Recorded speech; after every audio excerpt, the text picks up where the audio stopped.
You've probably heard of Tony Robbins. He's been the world's most recognized peak performance coach for over 4 decades, and for good reason. The man has transformed millions of lives. His energy is infectious, his events are legendary, and his strategies have helped everyone from world leaders to professional athletes achieve extraordinary results.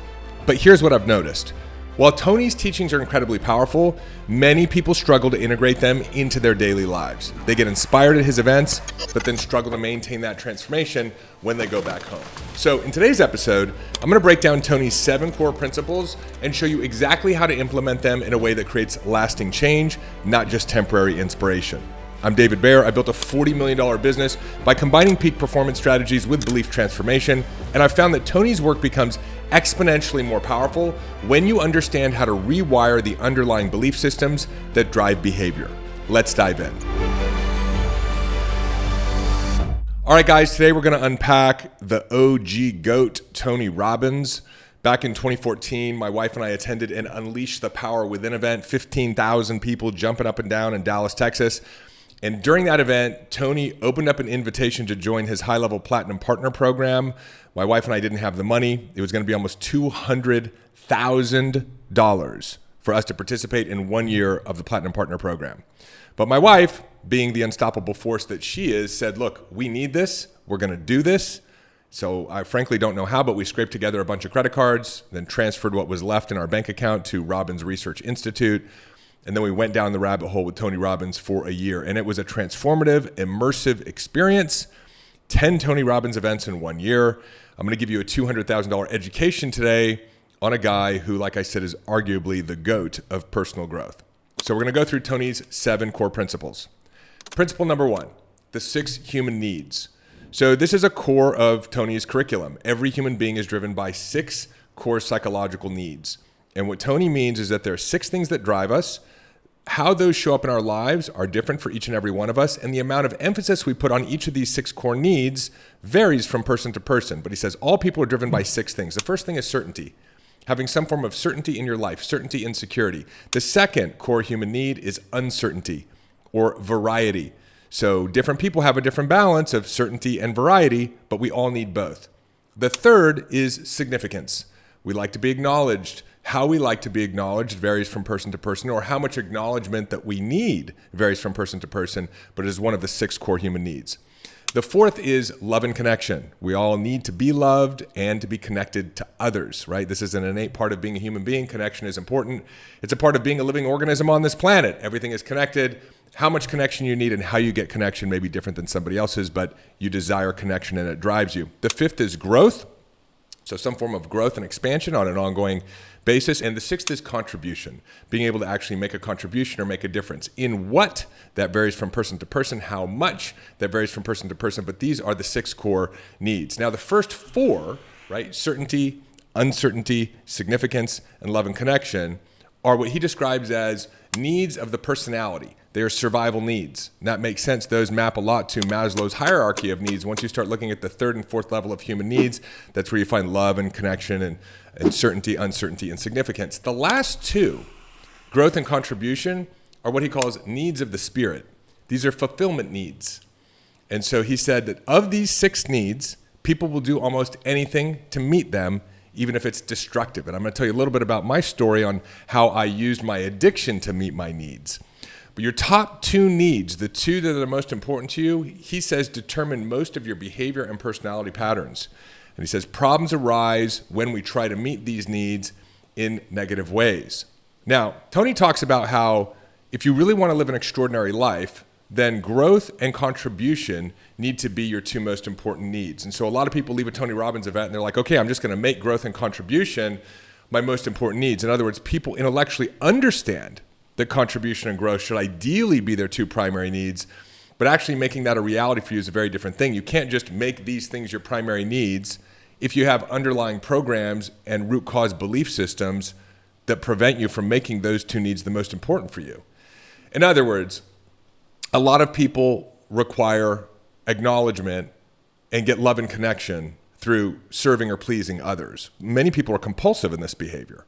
So you can't be a compulsive people pleaser, meaning you had an early life trauma that compels you to want to get acceptance from other people rather than love and acceptance for yourself. and all of a sudden migrate your focus over to, well, I'm just going to be driven by growth and contribution. Because that people-pleasing behavior that may be driving significance or love and connection is a habit in your nervous system. It's a neurology. We could actually scan you and see that a big part of your nervous system has been wired over time into this behavior. And so you can't just come to an awareness that that doesn't serve you and that growth and contribution will allow you to live a more extraordinary life and just make the switch. And having been through all of Tony's work and still feeling like I hadn't been able to integrate all of it, my focus and obsession became around, how do I transform the root cause belief systems that I have or that are causing me to feel not enough and driving those 4 other behaviors, certainty, uncertainty, significance, and love and connection? How do I pull those weeds out and create new fertile soil for this decision that I've made that I want to be driven by growth and contribution? So I used to, if you know my story, for many years, almost 2 decades, I was a drug addict, I was a sex addict, I was an alcoholic, and that served me in the context of Tony's 6 human needs, because I found certainty through numbing my pain with addiction, right? So I found certainty. I was uncomfortable based on these early childhood traumas and limiting beliefs and programs that I was experiencing. And when I would smoke pot, I would relax and I would numb out, and that would be a certain solution for me. And so I found certainty through the numbing of my pain and addiction. And I also found variety or uncertainty through my drug abuse, right? I would go out and I would party. I'd have random sex with different women. I'd engage in dangerous behaviors. It was a high, literally.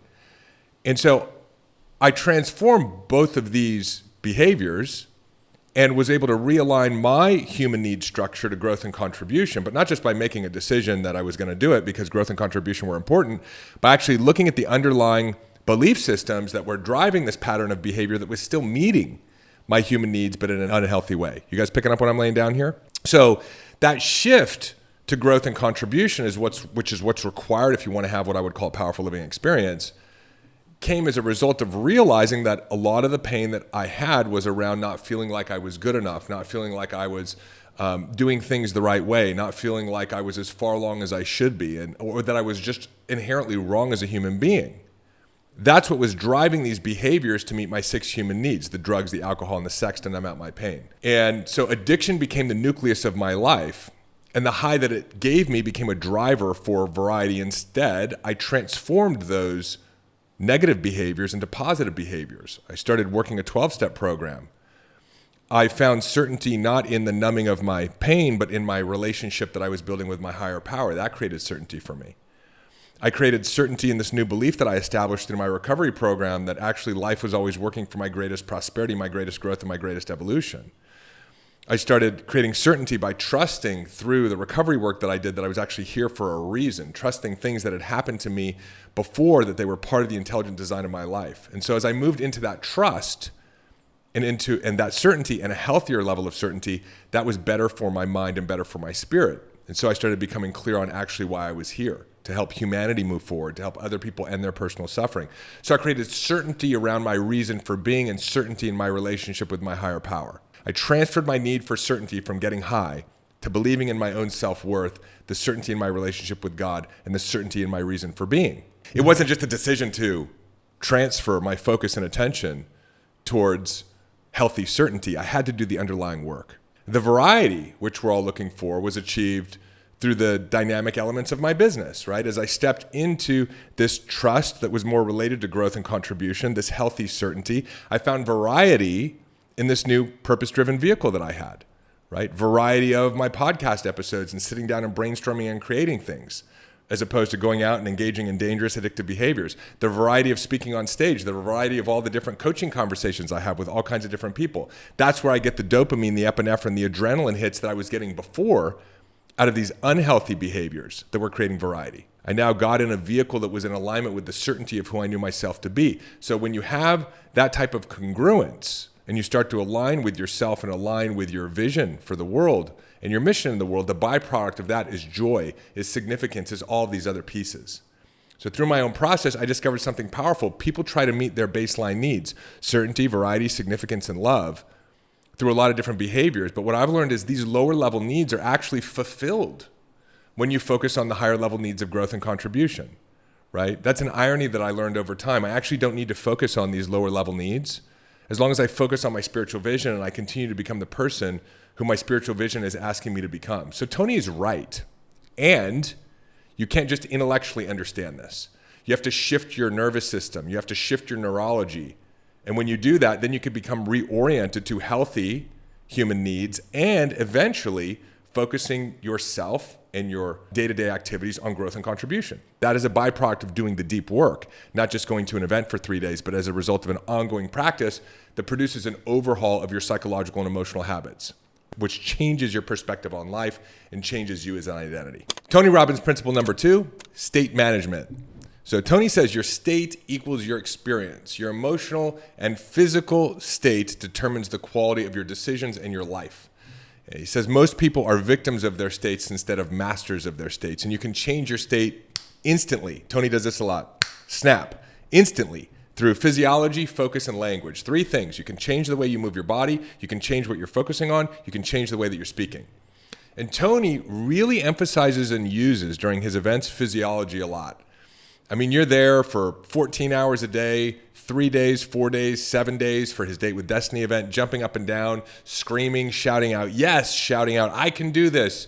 You get to experience this at his events. This is why you go to an event and you have new ideas, you have more clarity, you have more belief in yourself because you've moved into a peak state, right? He says peak state is peak performance. He often says the quality of your life is determined by the quality of the emotions you live in, and he uses state to manage your emotions. You know, and right now, if you were to stop listening to this episode and just jump up and down for a couple of minutes or start shouting or yelling affirmations, you temporarily put yourself into a better state. But it's important to understand that managing your state on a sustained basis using your physiology is a very difficult thing to do. It's important to manage because most people are victims of their state. They live in what I would call a primal state. But one of the challenges is that Tony talks about living in a peak state and uses state management as the way to manage state, meaning his physiology, versus looking deeper at the underlying belief systems and thoughts that are actually producing the state itself, right? And this makes perfect sense because that's Tony's experience. Everybody teaches what their experience is. It just may not be the best way for everyone else to create the change that they're looking for. I mean, he talks about being 5'6" when he graduated high school, and he found out he had a tumor on his pituitary gland. It started pumping extraordinary amounts of growth hormone into his body. He exploded into this 6'7" Superman behemoth. I mean, you think about it, it's very much like the story of Spider-Man, where Parker gets bit by a radioactive spider and all of a sudden turns into Spider-Man. Tony Robbins got bit by a tumor on his pituitary gland, turned into Tony Robbins. And so he's like this combination of Spider-Man and the Incredible Hulk. So yes, of course, using his physiology to manage state is his method. But that's hard, if not impossible, to maintain for us normal civilians. That's why we have to get underneath the state and work with the levers that determine state, really work with the root cause. And again, that goes back to this idea of your thoughts, your beliefs, and your emotions, the early age programs that are determining today whether you feel stressed or financially insecure or whether you're self-sabotaging or you're in procrastination or you feel like you're not good enough. So this is fundamental behavioral psychology. Behavioral psychology says that whatever it is you believed when you were a child, you're going to think in alignment with those beliefs today as an adult. So I've asked this question before. Maybe you've heard it on other episodes. I want you to complete this sentence. When I was growing up, money was blank. You can put it in the comments if you're following on YouTube. When I was growing up, money was blank. Don't overthink it. What's the answer? Right? 70% of people will use the word scarce. 90% of people will use a word that is synonymous with scarce. And usually the way money was is the way money is. And so if you believe that money, this vital resource for providing for ourselves, is scarce in the world, you're going to be living in financial insecurity and stress and overwhelm. So what you believed then, you think now, and what you think now, you feel. Beliefs create thoughts, thoughts create emotions. Emotions drive actions, and actions produce results. So this is how you go from a belief to a result. And if we don't address the underlying habits of belief or thought, you can temporarily shift your state so that you can feel better and maybe have better thoughts temporarily, but it becomes exhaustive trying to use the body and our physiology to manage our state on an ongoing basis. And that's what drove me into developing the frameworks and the technologies that are now used by hundreds of thousands of people today in order to effectively manage their state at the psychological and emotional level as opposed to the physical level. That's more sustainable and accessible for most people. So Tony's absolutely right about the importance of state management. In our work, we teach there's only two states of being: powerful states and primal states. You're always in one state of being or the other, and you're never in two states of being at the same time. Powerful states are states of being that feel good, like joy, curiosity, excitement, calm, peace, harmony. That's when your parasympathetic nervous system is active. And then there's primal states, states of being that don't feel good: stress, anxiety, overwhelm, jealousy, anger, boredom, depression. And it's important to be able to identify when you've moved into a primal state and moved back into a powerful state of being. Because that's where everything you want is. That's where success is. That's where wealth is. That's where health is. That's where intuition is. It's where spiritual connection is. It's where love and harmony is. Right? So if you were to talk about the game of happiness is to notice when you've moved into a primal state and have the tools to move back into a powerful state. One tool is trying to do it using your body and your physiology. Another tool is taking a look at the beliefs and the thoughts that are driving which state of being that you're in and learning how to reprogram those beliefs and thoughts. How you manage your state is important, and managing it at a root cause level of thought and belief systems is the most effective and elegant way to do it for most people. I had a client who I was working with one-on-one. He called me on a Saturday and he said, "Hey, I was at this event last night and I moved into a primal state." And I said, "Well, what were you feeling?" He said, "I was feeling like I didn't belong there." I said, "Well, what was that creating for you?" He said, "Overwhelm, anxiety, stress." And I said, "Okay, so what'd you do?" He said, "Well, I remember what you taught me, that my thoughts or my beliefs are what's determining what state of being that I'm in." And so I looked at my thoughts, and my thought was, "I don't belong here." And I said, "Well, why did you think that?" And he said, "Well, it was a bunch of successful people, super successful." He's super successful, by the way. He was invited to this private dinner with like 20 of the most successful people in Miami where he lives. The owner of the local sports team, the #1 DJ in Miami, the top real estate agent. He said, "So I was sitting there and I realized I'm thinking like, I don't belong here. Like this is some joke. Like they were just going to come out from behind the curtain and go, 'Surprise, you're on the Biggest Loser show. You're the one guy who doesn't belong here.'" And so I was able to coach him because we've got a really powerful process called the decision matrix. And I said, "So what did you do when you discovered this thought that you had?" He said, "Well, I remember what you told me, that if I'm thinking something that doesn't feel good, it's a limiting belief. It's not true. And some form of the opposite must be true." And I said, "Okay, so what did you determine as the opposite?" He said, "Well, that I do belong here." And the last step in the process is for him to find evidence for the fact that this new belief or new decision is true. I said, "Well, how did that go?" He said, "Well, it didn't go well at all. I had no evidence for it. I just literally believed that I didn't belong here." And so I asked him a question because I had coached him for a while. And I knew he was very religious. He was a Muslim. And he was devout in his relationship with his higher power, with God. And I said, "Hey, let me ask you a question. You believe in God, don't you?" He said, "Yes." I said, "Well, is it the omnipotent, omniscient, all-knowing kind of God?" He said, "Yeah, it is." And I said, "Well, then let me ask you a question. How did your God put you in a place where you don't belong last night?" And there was this like pause and silence on the other end of the phone. And all of a sudden I heard him say, "Oh my God." And I said, "What?"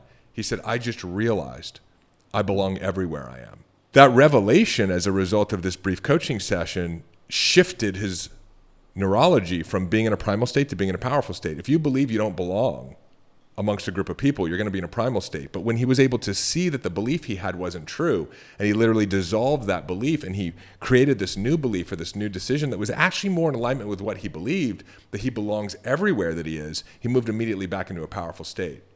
But that's sustainable, right? He's literally transformed his perception of himself and his perception of reality with that revelation and that simple process. That's very different than I'm going to jump up and down and beat my chest and scream powerful affirmations to temporarily feel better. So if you really want to create sustainable long-term change, yes, you have to focus on your state and work with the root cause levers, which are your beliefs and your thoughts, so that you can shift your state in a more elegant, permanent way. Tony Robbins principle number 3, focus equals feeling. So Tony says what you focus on determines how you feel. And his concept is that your focus determines your reality. Not what happens to you, but what you focus on about what happens to you. He's saying you can direct your focus, you can change the meaning of what you're focused on, and if you can do that, you can change your life. And he says most people focus on what's wrong or what's missing or what they can't control. Successful people focus on what they can control, what they can learn, and what they're grateful for. And he says questions oftentimes direct focus. Ask better questions and you can get better results. So that simply makes sense on a practical level. We've developed a habit of focusing on the negative, of complaining. That little voice in our head asks these questions that provide answers that don't feel good. And you can shift the way that you feel, and you can shift the thoughts that you have, and you can shift your perspective of reality by changing your focus, right? Ask questions like, hey, what's working in my life? Where do I already have abundance in my life? How can I learn from this experience? Versus, why aren't things working out for me? Why do other people have money and I don't? Why don't people appreciate me? There's a tendency to focus on the same thing over and over again. But if we change our focus, we change our thoughts, which changes our life.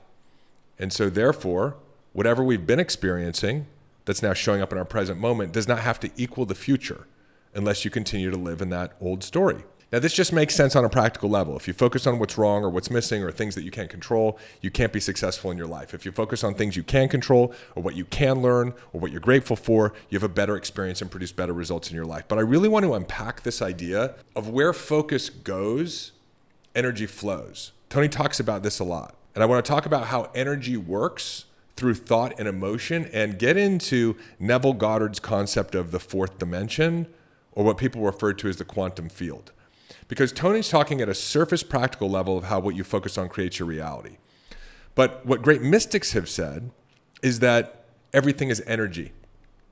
Einstein said everything is energy, and if you can align your frequency and your energy with the outcome you want, that outcome has to be produced. Right? He says this is not woo-woo, this is just an understanding of physics. And so great mystics like Neville Goddard have said there are actually two realities occurring at the same time. Your third dimensional and your fourth dimensional reality. And he says the third dimensional reality is this materialized reality that we seem to experience through our five senses on a day-to-day basis. It's usually what we think is the only reality, my life, right? And it comes as a past, a present, and a future. It's a material reality, meaning it's matter, it's physical, it's particle, it's detectable by the five senses, and it's what is, right here, right now, from our own experience. But he also says there's a fourth dimensional reality that's occurring simultaneously. And in this fourth dimensional reality, everything already exists. There is no past, present, or future. Everything is just one whole. And so this is like a multi-dimensional fabric that weaves its way through the third dimensional space. And so the dream home that you want, but you don't yet live in, is already right here, right now. It just hasn't materialized. It's in energetic form. It's vibrational still. It's making its way to the physical world. But it exists right here, right now in the fourth dimension.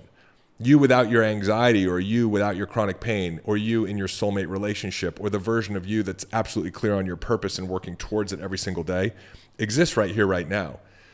And the way that we transfer our current third dimensional reality into this fourth dimensional possibility is by aligning our thoughts, our emotions, and our vibration with that fourth dimensional reality. I've done a lot of other episodes where I talk about being your future self now and acting, thinking, feeling the way you would feel if you had already achieved the result that you want is the fastest way to close the gap in this time-space third dimensional reality. And so this fourth dimensional quantum field of all possibilities exists. And as you focus your energy, meaning your thoughts and your emotions, on the future that you want, you begin to activate that future from the field, and it makes its way into your third dimensional reality. Now, it makes its way in through thoughts, ideas, actions, coincidences, synchronicities. I'm not talking about some sort of like Eastern guru, mystic materialization, a bag of money just kind of materializes type of thing. We would look at it and say, no, things happened in my third dimensional reality that led me to produce this result or become this person or have this outcome. But what Goddard says is that's because your third dimensional reality, thoughts, ideas, coincidences, synchronicities are being activated and making their way from the fourth dimensional field into the third dimensional space. So as you withdraw your attention from what's going on in your present reality that you don't like, it begins to disintegrate. Right? It's a really cool word. Disintegrate is usually like to burn and just dissolve. But really what it is it's unintegrating from your current reality. And what begins to integrate into your reality is that which you're focusing on. And this is where Neville talks about the power of imagination, the power of visualization. Tony talks about it in the form of gratitude, like what you focus on grows. If you aren't living in the kind of financial prosperity and abundance that you want, but you focus on the prosperity and abundance you have, then the fourth dimension will start to translate into your third dimensional space with more prosperity and abundance. What you focus on grows. One of the things that I tell my clients is, if you want a business you love the business you have. If you want a bank account you love the bank account you have. That's how you begin to disintegrate the problems in your life and integrate the solutions from the fourth dimensional space. A way to look at this is, and a very powerful distinction, however you're feeling right now, like the state of being that you're in, stressed, anxious, overwhelmed, joyful, excited, calm, peaceful, exhilarated, however you're feeling right now is what you're creating in the future. So however you feel in the present moment, you're creating future experiences that are going to invoke that same emotional reaction from you, because however you're feeling in the present moment is based on thoughts that you're having, and those thoughts and emotions are energy. They're impressing themselves into the fourth dimensional space, and they're activating thoughts, circumstances, situations that you will eventually meet as future experiences that will invoke that same emotional response from you. So the more you're living in a powerful state right now, the more you're creating future experiences that you want. The more you're living in a primal state or suffering right now, the more you're actually producing in the future things that you don't want. So what you're feeling right now is predicting your future, which is why, going back to the previous principles, state management is so important. And knowing that anything is possible, because everything exists right here, right now, but what becomes possible, what becomes your reality, is determined by what you focus your energy, your emotions, and your thoughts on. I think about our business, for example, and for the last 5 years since the pandemic, it's been different for a lot of different people. We were able to grow our business through COVID, and we grew. We went from $0 to $40 million in the last 8 years. Why? Is it because I'm smarter? Is it because I'm luckier? Is it because I'm ordained to have success while other people really struggled? Well, I'm certainly grateful for it. And by the way, I do attribute all of my success to my higher power, my relationship with God. But on a more metaphysical or practical level, it's because I've been focused on the certainty of the goodness of the future. I say this on almost all my podcast episodes. Hey, it's David Bear. Welcome to A Changed Mind, a sanctuary for your spirit, a place where each and every episode I remind you of the certainty of the goodness of the future. Because if you believe in the goodness of the future will be good for you. And so the future has been good to me.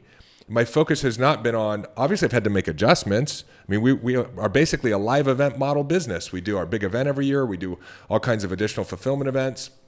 As of course I had the podcast and I have some online marketing that we do. But we had to make a big adjustment. Nobody was doing anything in the physical world.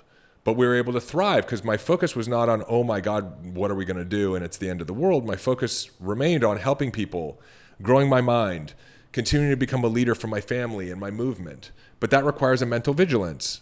It requires mental mastery, because the mind will easily go back into old habits of fear of financial insecurity. And what if this doesn't work out for me? And the media will propagate all types of fear towards you. You have to have an invincible mind, or at least build towards that. And that's one of the reasons why, despite what's happened to a lot of other people over the last 8 years, a lot of businesses going out of business, I was able to produce results because of my focus, right? So the question is, what are you focusing on right now?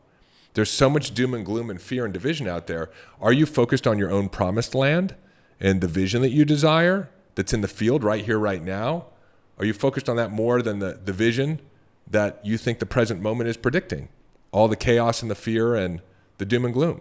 Hey, as I get into this next principle, which may be Tony's most powerful principle, I do just want to take a second to say that Tony's strategies are powerful and they work exponentially better when you address the underlying belief systems that drive behavior. That's what we're talking about today. So I want to give you the opportunity to go deeper with me in both our Mind Hack and Whole Human Framework programs. So the Mind Hack is an incredible framework. It's the foundation of everything I teach to help you become deeply aware of the subconscious programs holding you back. And it gives you the technologies to dramatically transform those belief systems and rewire your brain. It's a 7-day self-paced program. You do it at your own pace. We also have our 12-week course, the Whole Human Framework, and we've got both of them right now bundled in a special offer for those of you who want to go big, want to go fast, and understand that you don't want to put off another day of your full potential or holding on to unnecessary stress or anxiety or suffering, but want to be liberated from these habits of thinking and have a powerful living experience. So you can check out the link in the show notes below. How I on over to the website. It's got all the details. Check it out. And if you're inspired, join over 5,000 people who have enrolled in our programs with us and changed their lives and changed their minds. Now, Tony Robbins, principle number 4. Tony talks about the power of decision. He says it's in your moments of decision that your destiny is shaped. And his idea is that your decisions shape your life, not your conditions, right? Tony's got a lot of these really great one-liners. Decisions, not conditions. Decisions determine your destiny. Most people make decisions based on their current circumstances rather than their ultimate vision. So most people are only willing to decide within their current situation. So if you don't have enough time, you won't make decisions that would require you to have more time. If you don't have enough money, you won't make decisions that are beyond the current amount of money that you have. We're restricted by our current circumstances. He said, but real decisions ignore those problems to create new possibilities. He references the idea that the word decision, the Latin root decidere, means to cut off all else other than the thing that you've decided, to ignore all of the limitations and the restrictions. And so you must decide what you're going to focus on, what things mean, and what you're going to do. Now, I was able to spend time with Tony in the Platinum Partner Program. I do have, you may not know this, a half an inch on Tony Robbins. His head is 3 times the size of my head, but I am a little bit taller. So every time during one of the breaks, I was able to go up and ask him a question. Everybody would kind of pay attention because it was 2 giant guys having a conversation in front of the room. And one of the times that I asked Tony a question, I said, hey, what's the number one key to your success? If you were to boil it down to one thing, what is it? And he told me, he said, it's the speed at which I make decisions. He said, I don't make the best decisions, but I make decisions so quickly that if I make a decision wrong, I'll correct it with a new decision. And what I got there is Tony is very much focused, which makes a lot of sense, on like decisions to do. He's got this gladiator energy. He uses his physiology to manage his state, and he's making lots of decisions and doing lots of things. But what I want to bring up is a distinction between decisions to do and decisions about. Okay, this is very, very important. Because Tony talks about how the right decisions determine destiny. What most people miss is that it's not really decisions to do things or set goals or make decisions. It's about decisions about life. So I'm going to give you an example here, okay? Because decisions to do are goals, right? Think of them as seeds. I'm going to make a decision to do something. I'm going to make $1 million. That's the seed. But decisions about are the soil that you plant the seed in. Your decisions about money determine whether that decision to do money actually ever sprouts from a seed into an oak tree. Because if you believe about money that money is scarce or hard to make, or that you don't deserve money, it doesn't matter what you do or how many seeds you plant in the soil's not fertile. Back when I met my wife, you may have heard this story, but people tell me they love hearing the story because I apply it to so many different points. I'd been single for 10 years.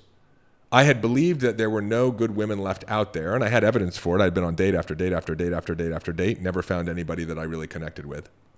But when I got into this work and I realized that my decisions about life are shaping my destiny, I made a decision at the end of 2012, I think it was, that I didn't know how, I didn't know when, but I was going to meet a beautiful Colombian woman and make her my wife. I had to also make a decision that there were still great women out there. I had to make a decision that I was worthy of being in a beautiful soulmate relationship with another human being. And so I aligned all of my decisions about life with this decision that I was going to meet a beautiful Colombian woman and make her my wife. 2 weeks later, through a series of insane coincidences and circumstances, I'm in a city where I don't even live with someone I usually don't even hang out with, who picks a restaurant. I walk into that restaurant. We're waiting for the table. I walk on over to the bar, not to get a drink, by the way, just for purposes of clarity. And standing there at the bar is this beautiful Colombian woman, Carol Gutierrez Bear, who is now my wife. And that came out of new decisions that I made, not to do something, but about life. And that was a breakthrough for me because I realized this super powerful distinction, which is that beliefs are decisions. Beliefs are just decisions. I'd been believing lots of things for a long time. I'd been believing that I wasn't good enough. I'd believing that money was hard to make, that I wasn't worthy of success. And I had all this evidence. But then I realized, of course I have all this evidence because that's how the brain works. That's how the human being operating system works. It looks for evidence to support your beliefs, whether they're empowering beliefs or limiting beliefs. So I was living in this hallucination. I was living in this one potential reality, but that I could change my reality and possibility in an instant by just making new decisions. Now, these beliefs that I had were formed when I was a kid. I saw my parents working hard for money, so money was hard to make. People made me believe I wasn't good enough. But none of those things were inherently true, so I started making new decisions. One of the biggest breakthroughs in my personal growth journey was realizing that beliefs are decisions. This was a game changer for me. I didn't know how to shift my beliefs because they felt invisible. It was like trying to get my arms around a cloud. But I knew how to make a new decision, and I realized that my beliefs were just my decisions about life, about myself, about money, about success. And so when you understand that beliefs are just decisions and you give yourself permission to make new decisions whenever you identify a limiting belief, it opens up this space for you to shift any belief by simply making a new decision.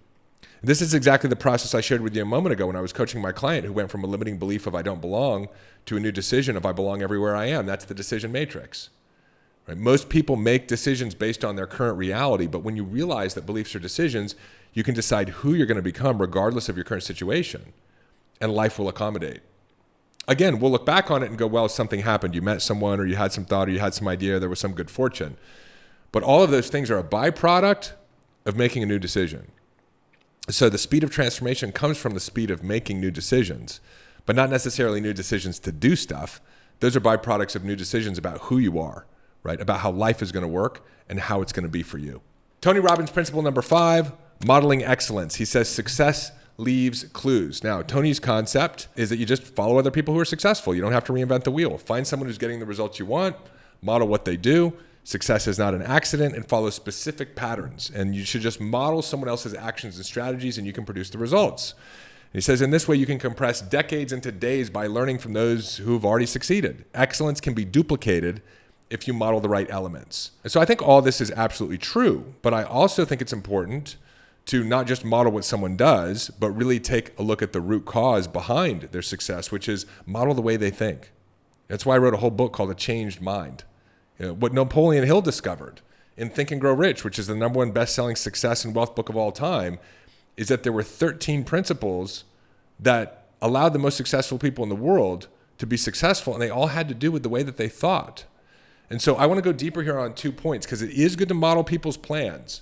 But number 1, we must model not just behaviors, but beliefs, right? Remember, beliefs are root cause. So while it's helpful to get someone else's game plan, the root cause game plan is someone's mindset. Study how great people think. That's why I liked reading the autobiography of Gandhi. That's why I liked reading the biography of Steve Jobs. Now, in the case of Steve Jobs, you have to watch out for hustle culture. I mean, this is a guy that died at 50 to 60 years old, had a lot of emotional challenges, which probably contributed to his health challenges. So I don't want to model that, but I do want to model some of the success principles, and you study how great people think. Like if it were just strategies to model, then everybody would be rich and skinny, right? I mean, the strategies are there. Why isn't everyone succeeding? Well, it's because you have to have both the how strategy, and you also have to have an aligned mindset. And the second thing here is you need to have discretion around what we view as excellence or success. Who do you actually model, and why? Because there is this hustle culture that's out there that says you have to work really hard, you have to burn yourself out, you have to take your health and your relationships to the sacrificial altar of success. You can't have it all. And you can fall into that trap of modeling that. Can you produce results that way? Maybe. Is it sustainable or good for you? Hell no. A lot of times when we haven't done the healing work, our ego is still driving the prefrontal cortex, and we're viewing life through a distorted lens. We're still being driven by those 4 lower-level human needs: the significance, the certainty, the uncertainty, the craving for love and connection. So we end up modeling other people who haven't healed themselves yet either, and then setting inauthentic goals or objectives or ways of achieving those goals. And so we end up creating a version of ourselves and a life that many people realize in their 40s, 50s, 60s that, hey, this is not what I wanted to do. This is not who I want to be. And this is not sustainable. I'm not happy. This isn't what I wanted. What they modeled was not actually authentic. And I know this from a lived experience, right? My 40s was about realigning with who I was and figuring out who I wanted to be and what I wanted to do. And so we need to be conscious of that. And that's why the rest of this work is so important, because our values, as we cherish them, become defined as we become whole people. So the healing work is the root cause work. If you're looking for more clarity, you don't find clarity, you get healed. And clarity is right there as a whole human. A lot of times, our values change from when we're 20 years old to when we're 30 or 40. I know my values have changed. I thought one day I'd want to be a billionaire. That was an egoic goal or aim at that time, right? And I could have modeled other people who became billionaires.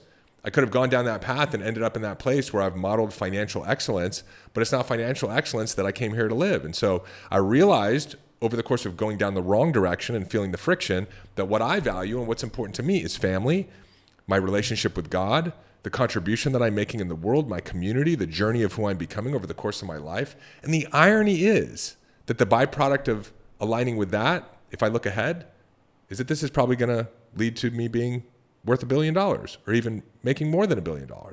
But in my journey now, I'm looking to model different levels of excellence. So I join communities of other fathers. I study spiritual teachings. I look for spiritual communities and spiritual mentors. I surround myself with other people who are the kind of people that I want to be around, because the byproduct of that is success, right? So that's people who are growing in themselves. And so you have to be conscious of what you're modeling as excellence. If you want to be successful in any area of your life. But again, my encouragement for you is, if Tony talks about growth and contribution being the two biggest drivers for having what I would call powerful living experience, model people who are doing that, not just financial success.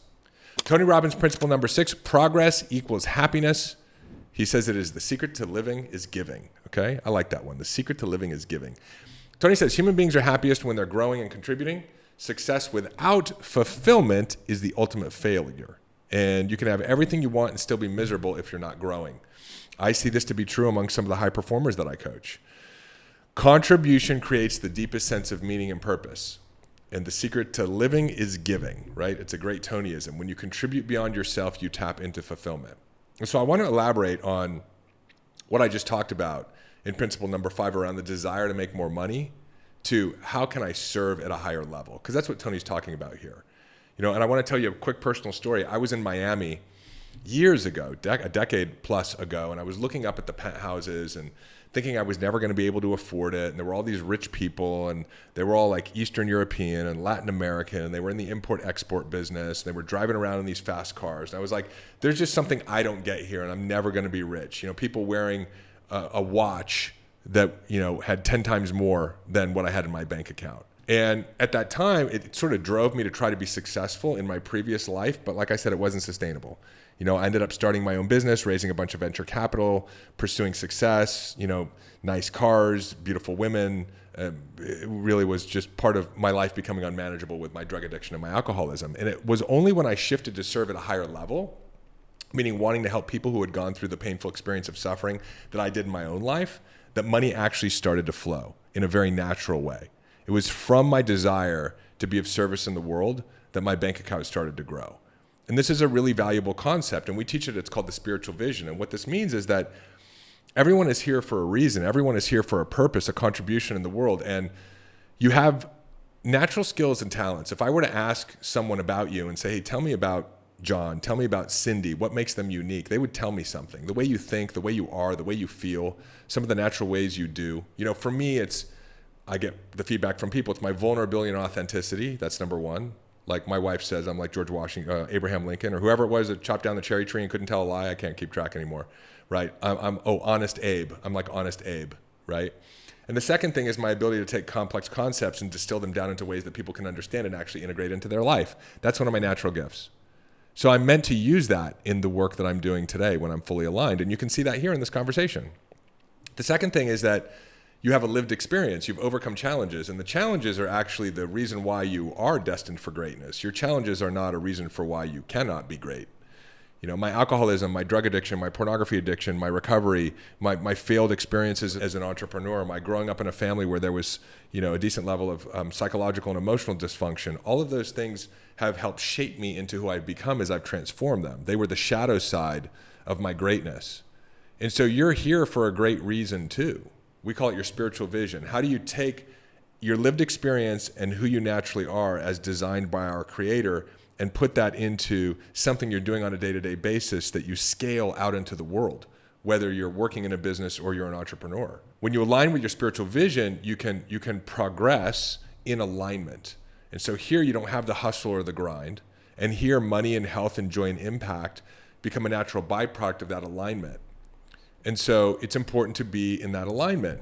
And when do you become in that alignment? Well, in your 20s, you don't even really know what you're doing. You're just kind of getting your feet on the ground. In your 30s, you're experimenting. And what I see is that in your 40s, things start to settle in and become clear. And no matter what age you're at right now, if you're like, man, I would like to know what my spiritual vision is. David is clear that his spiritual vision is to end all human suffering. His spiritual vision is to help re-engineer civilization and help humanity advance, first by working on ourselves and then by creating businesses that support new systems in the world. That's my spiritual vision. I want to have a clarity like David does. Great. The way you do that is you just ask, just decide.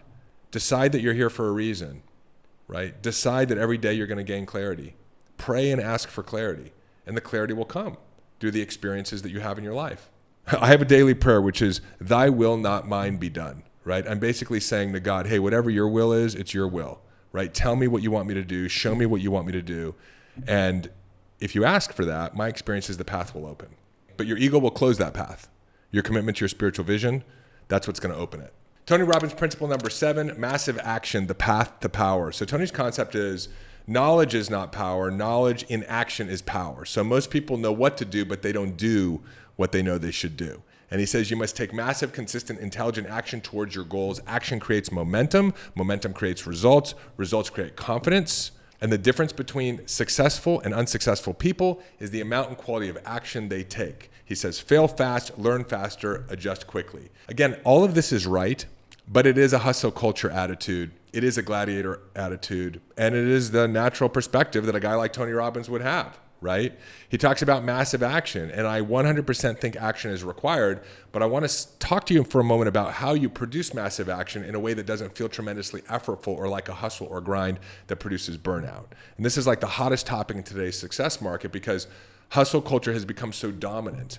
And again, going back to the idea that people try to model themselves after Tony Robbins, if you think about modeling excellence, right? But it's not sustainable because not everybody has the amount of human growth hormone that Tony Robbins has, or model David Goggins or Gary Vaynerchuk, right? Especially in business and success right now, it's dominated by men. It's sort of a Navy SEAL alpha male energy. When we look at massive action, though, I believe that action is a byproduct of something more powerful, which is non-resistance.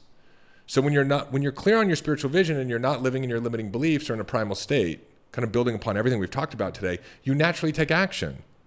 Why wouldn't I take action? I feel pretty non-resistant. I have a vision. I'm excited about it. And I get up every day and I work on it. But I don't believe that if I'm not working on it, someone somewhere is, and when I meet them, they will beat me, right? That's an idea that's out there in hustle culture.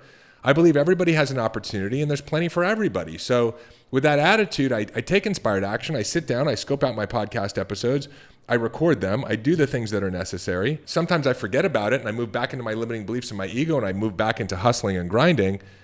But a lot more than I used to, I'm like, I'm going to stop now. I'm going to take care of myself. I'm going to go in the cold plunge. I'm going to spend time with my kid. I'm going to take my wife out to dinner. I'm going to do it all. And I'm able to produce even more results because I'm energized. I'm not cutting off parts of my life so that others can grow. So when you're not living in your limiting beliefs or in a primal state, you naturally take action. You don't have to force it or hustle or grind or push it. The action comes from a place of flow. You're actually literally getting pulled into your future by your future because you've cleared the runway of resistance. And so, we'll look backwards after you've attained a goal or an objective and clearly see that you had done certain things, because this isn't some sort of woo-woo law of attraction. You just align your state and focus your energy and consequently success appears. You have to take action. But we want to take action from a place of wholeness, from a place of alignment, because there are plenty of people out there that are taking massive action and sacrificing everything else in their life. In many ways, Tony Robbins has done exactly that. I'm not taking anything away from the contribution that he's made, but having followed Tony for the last decade, this is a guy who's had insane health challenges as a result of burning out his entire life. And you have to step back and wonder, well, what if he had done it from a more congruent place? Sure, he's achieved a lot, but compared to what? We only get to see one version of Tony Robbins. What if he had done it from a place of not needing to serve so many people in order to justify his own self-worth, which if you've been in Tony's community, you would know. He's even articulated early on that this is what was driving him. Again, not a criticism, but just acknowledgement that even the greatest teachers have work to do.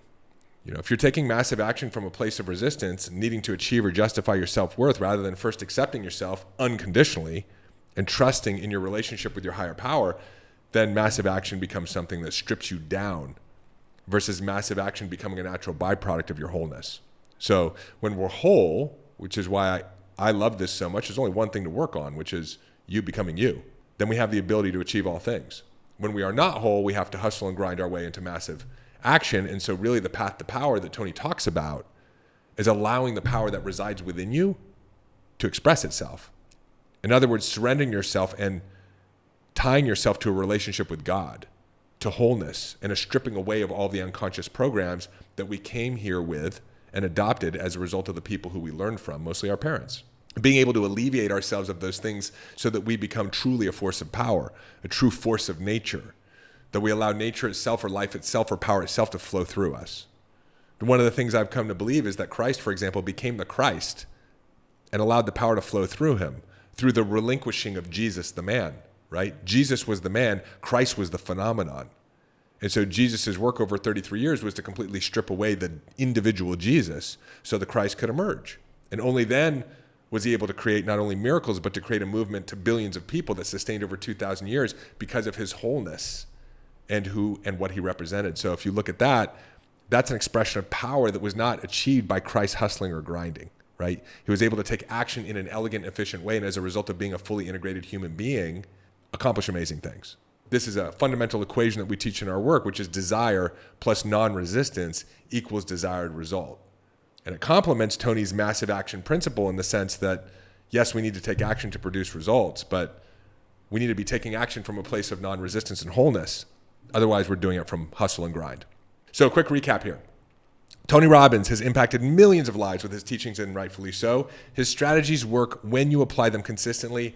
But what I've learned, sustainable transformation happens when you combine Tony's peak performance strategies with deep belief work. And when you change who you are at the identity level, taking massive action becomes natural, managing your state becomes effortless, and focusing on what serves you becomes automatic. So the goal isn't just to be inspired, it's to be transformed.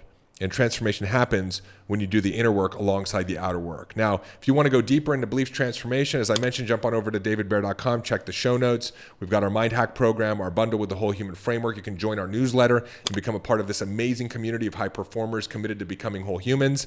Subscribe to the channel if you have not yet so that you get updates on new episodes. And if you love this episode, share it with someone you love. I love you so much, and I love being on this journey with you.